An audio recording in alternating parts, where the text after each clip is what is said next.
IND impact में आपका स्वागत है। मैं हूं मनोज सैनी और आज का मुद्दा है यूथ पर फोकस। आने वाले दिनों में जब भी तारीख तय होगी तो दिखाई देगा कि 27 सीटों पर उपचुनाव होना है। लेकिन उपचुनाव से पहले वर्तमान सरकार यानी शिवराज सरकार युवाओं पर पहले ही एक मास्टर स्ट्रोक चल चुकी है और उसके बाद कांग्रेस समझ नहीं पा रही कि हमें क्या करना है, क्योंकि युवाओं को साधने का प्रयास है, हर वर्ग को साधने का प्रयास भारतीय जनता पार्टी की सरकार का है। लेकिन इस बीच अब जब बीजेपी 2 कदम आगे बढ़ी है तो कमलनाथ भी आज राजीव गांधी की जयंती के मौके पर युवाओं से बात करने की तैयारी में। तो क्या यह मान लिया जाए कि दोनों ही पार्टियों का फोकस युवा है, क्योंकि करीब करीब 3.5 करोड़ के आसपास युवा है और जो एक बड़ी भूमिका निभाएंगे इस चुनाव में। बल्कि यदि 2014 से लेकर अभी तक के चुनाव को देखें तो सभी पार्टियों का फोकस युवा रहे हैं। पर मध्य प्रदेश की 27 सीटें यह तय करेगी कि वर्तमान सरकार भारतीय जनता पार्टी की सरकार है, शिवराज जी की सरकार है। आने वाले दिनों में युवा किसके साथ जाएगा तो ये देखना होगा। लेकिन जिस तरह से शिवराज सिंह ने सरकारी नौकरी में मध्य प्रदेश के युवाओं को मौका दिया है, उसी तरह कमलनाथ भी आज युवाओं से वर्चुअल मीडिया के जरिए चर्चा करने वाले हैं। तो चर्चा में क्या निकलकर सामने आएगा ये भी देखना होगा। क्या कुछ नई घोषणाएं उनकी तरफ से किया जाएगा, युवाओं को रिझाने की बात की जाएगी, क्योंकि युवा पर फोकस तो दोनों है। लेकिन युवा के हाथ क्या आएगा, युवाओं से संवाद होगा। और शिवराज जी तो हमेशा अलग अलग वर्चुअल के जरिए ही सही या सीधे तौर पर एक्चुअल भी युवाओं को मैसेज देते भी रहे हैं। तो चलिए समझते हैं और जानते हैं। आज इसी मुद्दे पर हम बात करेंगे। मेरे साथ अलग अलग 3 मेहमान जुड़ेंगे। राजेश राठौर हैं, वरिष्ठ पत्रकार। राजेश जी आपका स्वागत है। साथ ही कांग्रेस से युवा विधायक और एनएसयूआई के अध्यक्ष कुणाल चौधरी जुड़ेंगे और भारतीय जनता पार्टी से पूर्व युवा मोर्चा के अध्यक्ष अमरदीप मौर्य मेरे साथ रहेंगे। दोनों से बात करेंगे। लेकिन सबसे पहले राजेश राठौर मेरे साथ जुड़ गए हैं, वरिष्ठ पत्रकार हैं। राजेश जी स्वागत है आपका। मध्य प्रदेश में हम तेजी से देख रहे हैं कि दोनों पार्टियों का जो निशाना है वो युवा है और होना भी चाहिए, क्योंकि उपचुनाव में सबसे महत्वपूर्ण भूमिका भी युवा निभाएगा। और अभी तो कोरोना का संकट है, लोग घरों से नहीं निकल रहे हैं, ऐसे समय शायद युवा ज्यादा से ज्यादा बाहर आएगा। शिवराज जी ने मास्टर स्ट्रोक खेला, कांग्रेस मुश्किल में पड़ गई। बिल्कुल सही बात है, क्योंकि शिवराज सिंह चौहान जानते हैं कि बीजेपी के पास तो फिर भी युवा हैं और एक बड़ा युवा चेहरा ज्योतिरादित्य सिंधिया का अब उनके साथ है। ये उपचुनाव ज्योतिरादित्य सिंधिया और शिवराज सिंह चौहान के लिए सबसे बड़े संकट की घड़ी की तरह आए हैं, क्योंकि इन दोनों उपचुनाव के बाद ही दोनों का भविष्य तय होगा और दोनों की जमीन कितनी मजबूत है ये भी पता चलेगा। लेकिन कांग्रेस के साथ दिक्कत ये है कि कांग्रेस में युवाओं को लेकर लड़ाई चल रही है। कांग्रेस में युवाओं को लेकर ये बात चल रही है कि नेताओं के बेटों को ही आगे किया जाए। उसी समय जब शिवराज सरकार ने युवाओं को नौकरी देने के मामले में और खासतौर से मध्य प्रदेश के ही निवासियों को नौकरी देने की जो बात कही है वो वाकई इस चुनाव में गहरा असर कर सकती है। जी जी बिल्कुल राजेश जी आपने ठीक कहा। लेकिन सवाल ये भी है कि दोनों युवाओं की बात कर रहे हैं। हमने देखा कि जब 15 महीने की सरकार रही उससे पहले 2018 के चुनाव में भी बात युवाओं की गई थी। वो बात अलग है कि युवाओं को लैपटॉप देने की बात हुई, युवाओं को तमाम तरह की ऐसी घोषणाएं की गई थी कमलनाथ सरकार की तरफ से, लेकिन वो शायद उस तरफ बढ़ नहीं पाए। बेरोजगारी दूर करने की बात कही गई थी, सरकार रही नहीं। अब वर्तमान में सरकार भारतीय जनता पार्टी की सरकार है और आपने भी कहा कि इस समय सबसे युवा चेहरा, उभरता हुआ चेहरा ज्योतिरादित्य सिंधिया है और वो बीजेपी के पास है। बीजेपी में ये भी हमने देखा कि युवा के हाथ में मध्य प्रदेश की कमान है। ऐसे में युवाओं को अलग अलग सौगात देना क्या और भारतीय जनता पार्टी को मजबूत करेगा? निश्चित तौर पे युवाओं की चुनाव में महत्वपूर्ण भूमिका होती है और जिस तरह से युवाओं को लेकर पूरे देश में एक माहौल बना है कि युवा किसी भी वोट चुनाव को जो है प्रभावित करने की ताकत रखते हैं, उसी के दरमियान उसी के मद्देनजर रखते हुए जो है ये फैसला किया है। क्योंकि ये बात हालांकि शिवराज सिंह चौहान पहले भी कह चुके हैं, ये कोई नई बात तो नहीं है, लेकिन इस बार जो है ताकत के साथ ये बात कही गई है और इन चुनाव के वक्त पर कही गई है जब कुछ समय बाद चुनाव होना है।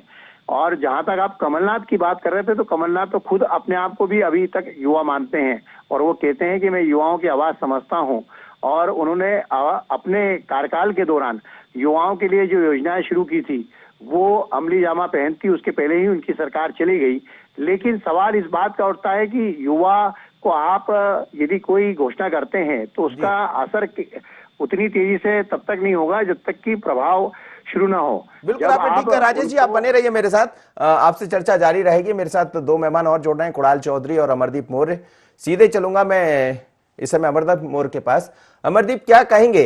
हमने देखा कि शिवराज सिंह एक मास्टर स्ट्रोक चल दी है, सरकारी नौकरी मध्य प्रदेश में महत्व मिलेगा मध्य प्रदेश के युवाओं को। अब उसके बाद आज युवा संवाद के जरिए कमलनाथ भी युवाओं से मिलने वाले, तो क्या ये माना जाए कि कांग्रेस ये समझ चुकी है कि युवाओं को साधना होगा, क्योंकि भारतीय जनता पार्टी पहले ही 2 कदम आगे बढ़ चली?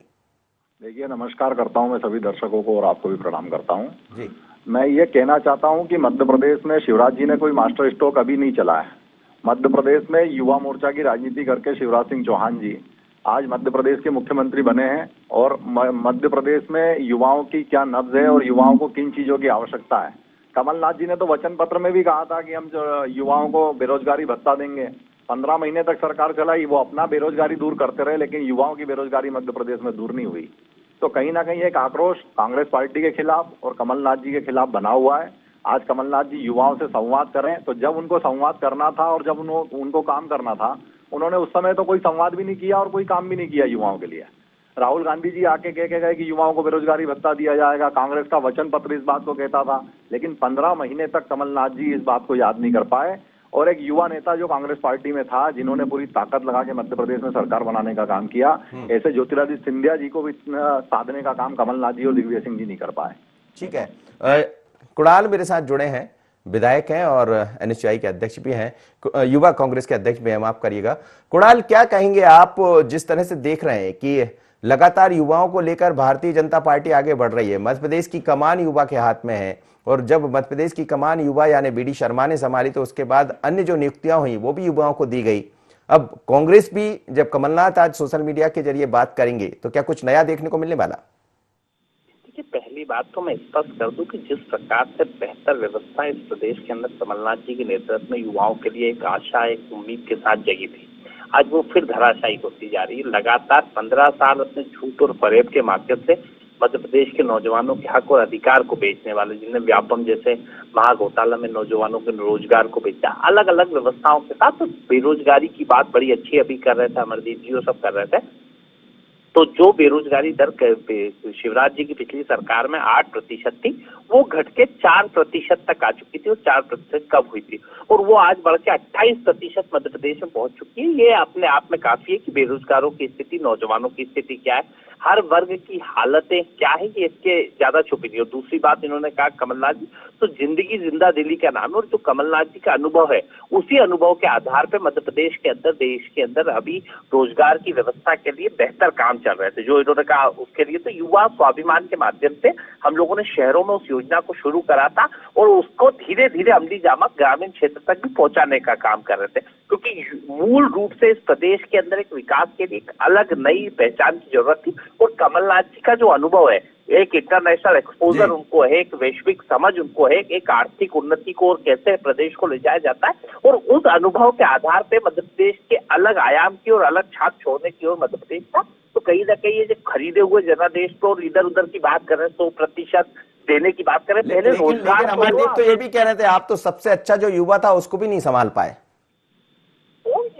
युवा ये कह देता कि सिंधिया जी हुआ था, मेरे से अच्छा युवा नहीं होंगे सिंधिया जी, मैं भी उनसे अच्छा भाषण देता हूँ और उनसे बेहतर मेरी भी स्थिति है। वो हार गए चुनाव में, जीता हुआ चुनाव, तो इसलिए आपको जोड़े हैं ना, है जो जनता के बीच का जनप्रतिनिधि हो, और उनको जनता ने हरा दिया। कोई बहुत बड़ी बात नहीं कि सब युवा नेता है, सब अपनी अपनी जगह नेतृत्व है, पर ये कि वो सबसे अच्छे नेता थे, ये थे जिन्होंने जनादेश को भेज दिए। वो काय के नेता जिन्होंने मध्य प्रदेश की जनता का जनादेश था और कि उनके माध्यम से जीते। तो मैं एक बार क्लियर कर दूं, उन्हीं की लोकसभा गुना में 5 सीटें कांग्रेस पार्टी जीते थी, 20-20, 25-25 हजार से। और जब खुद 4 महीने बाद चुनाव लड़े तो कितने वोट से हारे जनता के बीच में। अमरदीप जवाब दे दीजिए, फिर मैं राजेश राठौर के पास चलूंगा।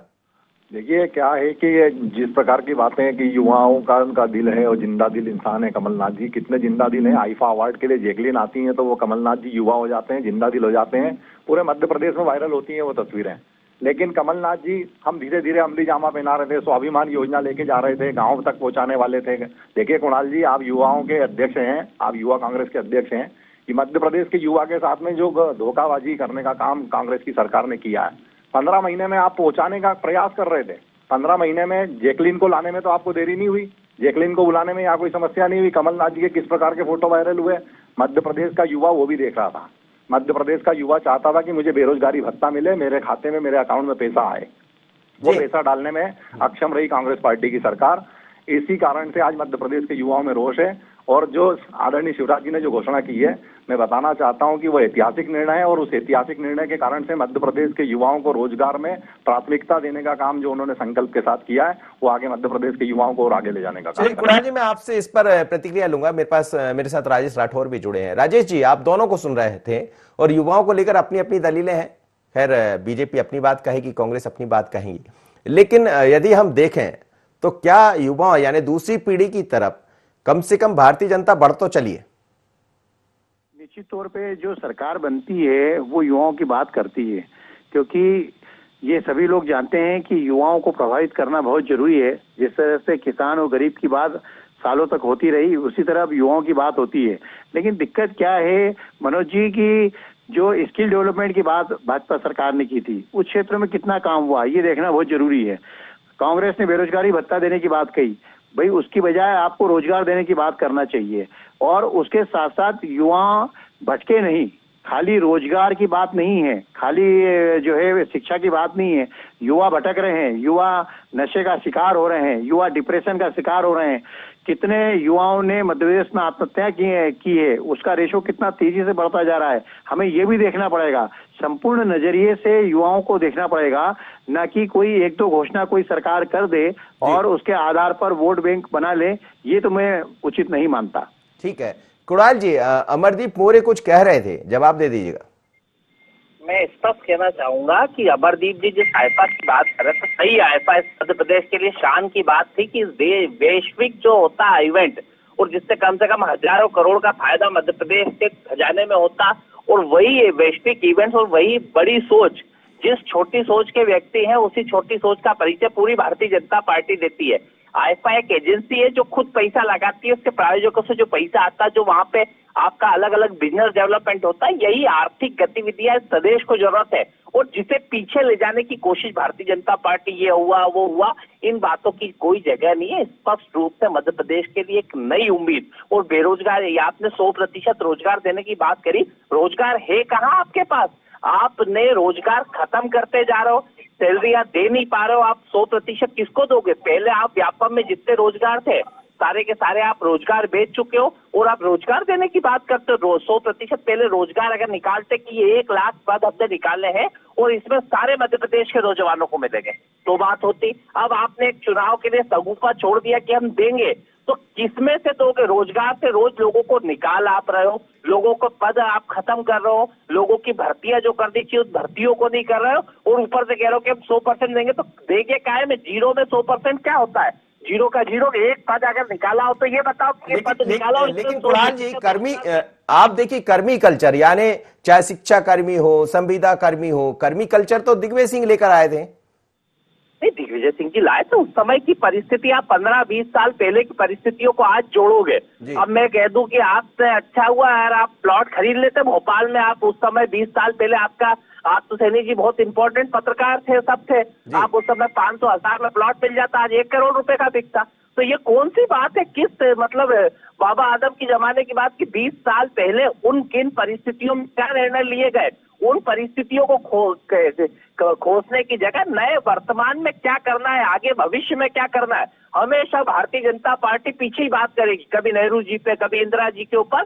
भविष्य को देखो, राहुल गांधी ने भविष्य देखा था कि आप इस पे बचाइए, कोविड आने वाला, आप आर्थिक सुनामी आने वाली है। कांग्रेस आगे देखती है और मुझे लगता है बीजेपी और सबकी निगाहें पीछे ही रहती है, वो पीछे ही देखते रहते हैं। पीछे क्या हुआ? पीछे उन परिस्थितियों में जो निर्णय लिए होंगे वो सबसे बेहतर निर्णय हुए होंगे, और उन्हीं के माध्यम से धीरे धीरे चीजें बड़ी होगी। चलिए, बिल्कुल ठीक है, राहुल गांधी तो बहुत ही आगे निकल गए। मैं लौटता हूं आपके पास, और अमरदीप जी जवाब दीजिएगा कुणाल के जवाब।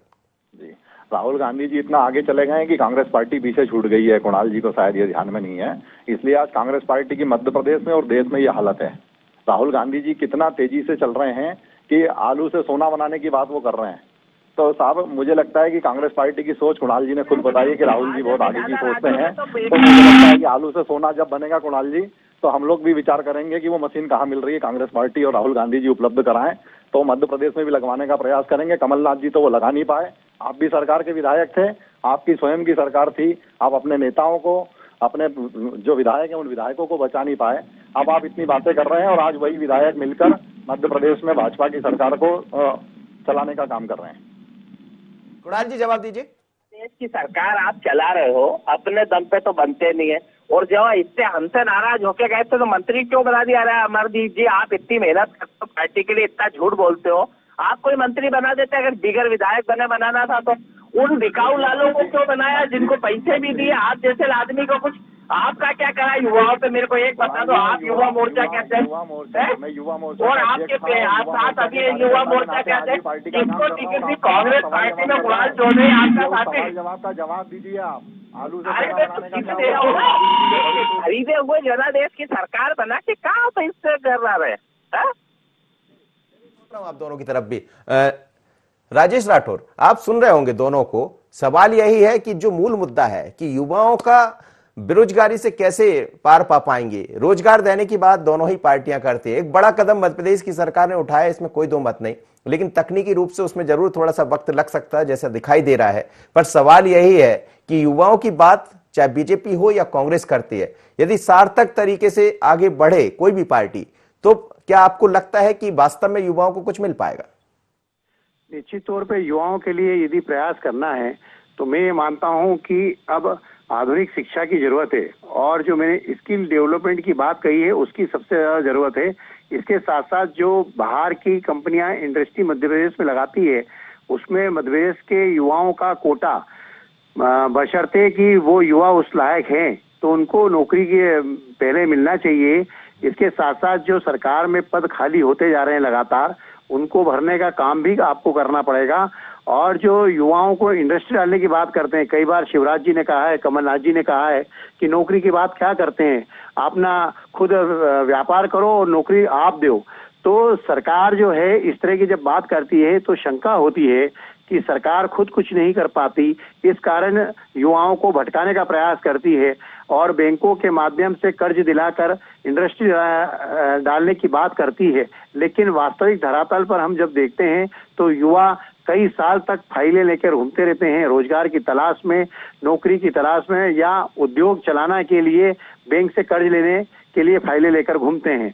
ऐसे हालात में युवाओं के लिए वास्तव में यदि कोई ठोस प्रयास करना है तो उसके लिए जमीनी हकीकत देखना पड़ेगी, युवाओं से संवाद करना पड़ेगा। युवाओं से संवाद एक दिन से नहीं होगा, लगातार युवाओं से संवाद करके उनसे ही पूछना पड़ेगा और आपको युवाओं को बताना पड़ेगा। क्या होता है कि अभी युवा एक ही तरह की शिक्षा पद्धति पे जाते हैं। एमबीए का एक फैशन चला तो लगातार लोग एमबीए करते गए, आईटी का फैशन चला तो सारे युवा आईटी में चले गए। नए सेक्टर आपको चुनना पड़ेंगे, नए सेक्टर की शिक्षा पर ध्यान देना पड़ेगा और युवाओं को अलग अलग सेक्टर में बांटना पड़ेगा ताकि समान रूप से सबको काम मिल सके। जी जी, बिल्कुल आपने ठीक कहा। अमरदीप जी, दरअसल देखिए, बातें करना एक अलग मुद्दा है, लेकिन हालांकि शिवराज जी ने ये कहा, मध्य प्रदेश की युवाओं को महत्व देने की बात कही है, लेकिन ये एक ऐसा दौर है, कोरोना का दौर है, आर्थिक स्थितियां कैसी हैं आप भी समझ रहे हैं और उपचुनाव सामने है, तो युवाओं पर आपका भी फोकस है और भारतीय जनता पार्टी के साथ कांग्रेस का भी फोकस है, क्या कहेंगे? जी देखिए, मध्य प्रदेश में युवाओं को पिछले 15 सालों में भी जो करने का प्रयास किया है वो शिवराज जी के नेतृत्व में सरकार ने किया है। और जिस प्रकार की घोषणा की गई है, अकेली घोषणा नहीं है, इसे साकार अमली जामा पहनाने का काम आदरणीय शिवराज जी और पूरी सरकार के मंत्रिमंडल के सदस्य करेंगे।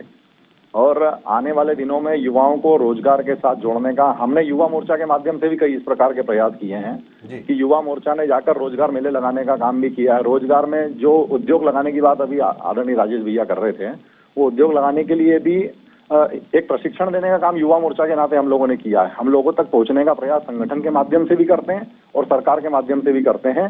सरकार से भी उनको लाभ प्राप्त हो और युवाओं को रोजगार प्राप्त हो, ऐसी मेरी कामना है। और जिस प्रकार की बातें राजेश भैया ने बताई हैं, मुझे लगता है कि वो सब बातें बिल्कुल पॉइंट टू पॉइंट बातें की हैं उन्होंने। स्किल डेवलपमेंट के बारे में कहा है, शिक्षा की पद्धति क्या होनी चाहिए उसके बारे में भी कहा है। उन सब बातों को सिरोधार्य करके मैं अपनी बात पार्टी संगठन में और जो अपनी सरकार है उसमें भी रखूंगा और हम इसको ठीक करने का और प्रयास करेंगे। कुणाल जी, आज बात करेंगे कमलनाथ युवाओं से संवाद करेंगे, तो क्या संवाद के जरिए कुछ नया देने की तैयारी है?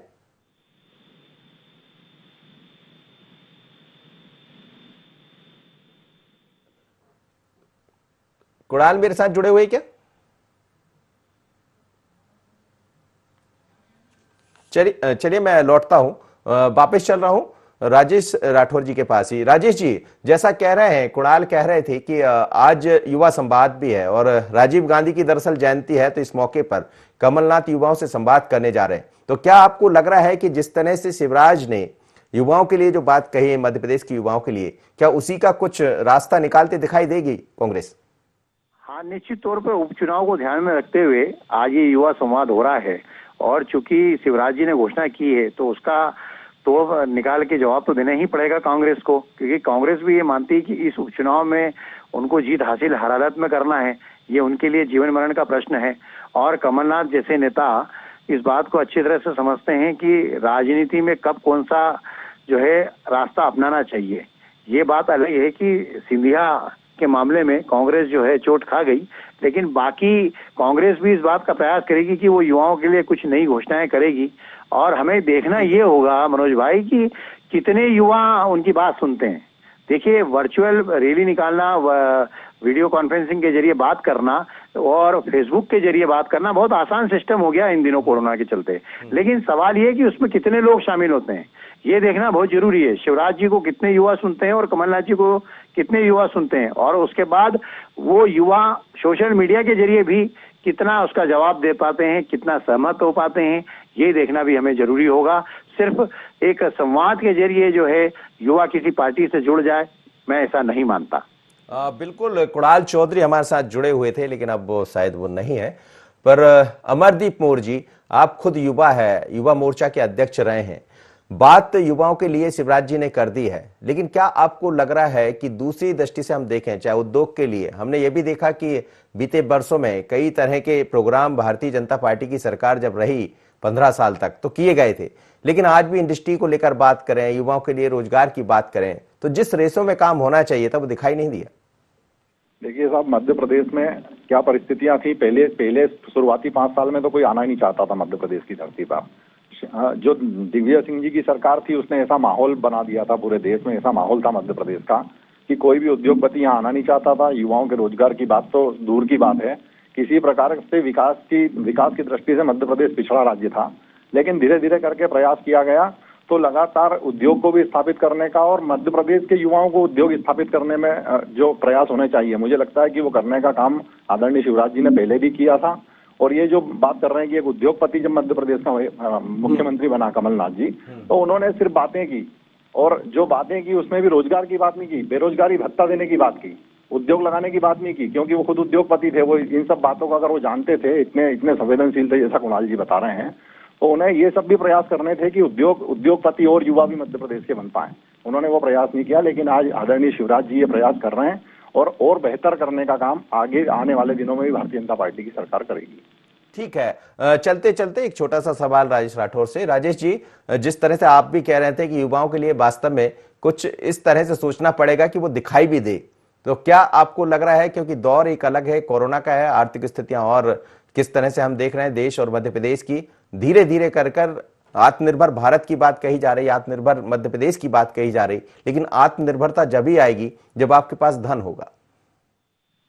निश्चित तौर पे युवाओं के लिए पूरा एक मास्टर प्लान तैयार करना होगा, जिस मास्टर प्लान के साथ ये तय करना होगा कि कक्षा 12वीं के बाद से ही युवाओं को कुछ न कुछ काम मिलने लग जाए। क्योंकि देखिए, कुछ सक्षम होते हैं युवा, लेकिन अधिकांश युवा जो है कमजोर परिवार से होते हैं, मध्यम वर्गीय परिवार से होते हैं, तो उनके परिवार वाले ये चाहते हैं कि कक्षा 12वीं पास करने के बाद कॉलेज में पढ़ाई करते करते वो साइड में कुछ अपना पार्ट टाइम जॉब या कोई बिजनेस में काम करने लग जाए, ताकि उनका घर चलाने में और महंगी शिक्षा को पाने में जो है उनको मदद मिल सके।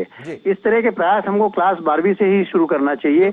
मेरी चलिए, अब समय इजाजत नहीं दे रहा है। आप दोनों मेहमानों का बहुत बहुत धन्यवाद, साथ ही कुणाल मेरे साथ जुड़े थे, उनका भी धन्यवाद। लेकिन मध्य प्रदेश में युवाओं पर फोकस है। शिवराज ने एक मास्टर स्ट्रोक चला, मध्य प्रदेश के युवाओं को सरकारी नौकरी में प्रायोरिटी पर रखा जाएगा, उनके लिए बाकायदा कानून भी तैयार किया जा रहा है और सरकार का यह प्रयास है कि जब मध्य प्रदेश में सरकारी नौकरी हो तो सरकारी नौकरी पाने वाले मध्य प्रदेश की युवा ही हो।